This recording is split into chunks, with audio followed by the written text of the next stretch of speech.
এদিকে আইন বিশেষজ্ঞরা বলছেন অন্তর্বর্তী সরকারের প্রধান কাজই হবে ঘুণে ধরা জায়গাগুলি পরিবর্তন করা, বৈষম্য, দুর্নীতি, বিচারহীনতা, অস্থিরতা দূর করে যুগোপযোগী সংবিধান তৈরির পরামর্শ তাদের।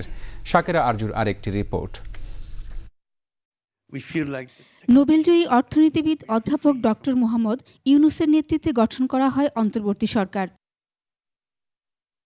অন্তর্বর্তী সরকারের প্রধান উপদেষ্টা হিসেবে ডক্টর ইউনূসকে স্বাগত জানিয়ে আইন বিশেষজ্ঞরা বলছেন, দুর্নীতি বিচারিক ব্যবস্থায় পরিবর্তন ও বৈষম্য দূর করে ইতিবাচক পরিবর্তন আনা।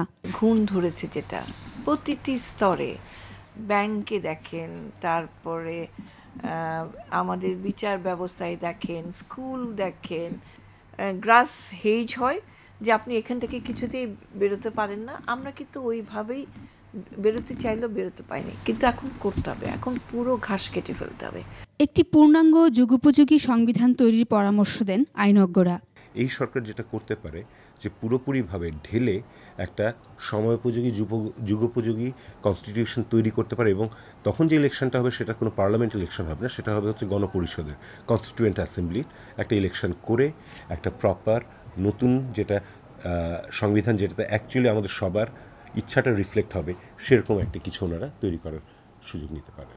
আইনবিদরা বলছেন, সংবিধানে অন্তর্বর্তী সরকারের বিষয়ে কিছু বলা নেই। বিশেষ ক্ষমতা বলে বিশেষ পরিস্থিতিতে করা হচ্ছে এটি। আবার কাছাকাছি তত্ত্বাবধায়ক সরকারের যে বিধান ছিল সেটিও 2011 সালে বাতিল করা হয়েছে। যখনই আপনার এরকম একটা হচ্ছে, পরবর্তীতে যারা আসছে তারা তাদের কার্যক্রমগুলোকে বৈধতা দিচ্ছেন। পরবর্তীতে আমরা দেখেছি যে অনেক সময় কোর্টে চ্যালেঞ্জ করে সেগুলোকে অবৈধ ঘোষণা করা হয়েছে বা কোনো কিছু, কিন্তু তাদের ওই সময়টুকুর জন্য কিন্তু তাদেরকে বৈধতা দেওয়া হচ্ছে। কারণ পার্লামেন্ট হলো জনগণের পার্লামেন্ট, তো জনগণ যদি চায় তাহলে আপনি এটাকে আইন সিদ্ধ করতে পারবেন। সুষ্ঠু ও নিরপেক্ষভাবে জাতীয় নির্বাচন অনুষ্ঠান ও ক্ষমতা হস্তান্তরের লক্ষ্যে 1996 সালে বাংলাদেশের সংবিধানে তত্ত্বাবধায়ক সরকার ব্যবস্থা অন্তর্ভুক্ত করা হয়।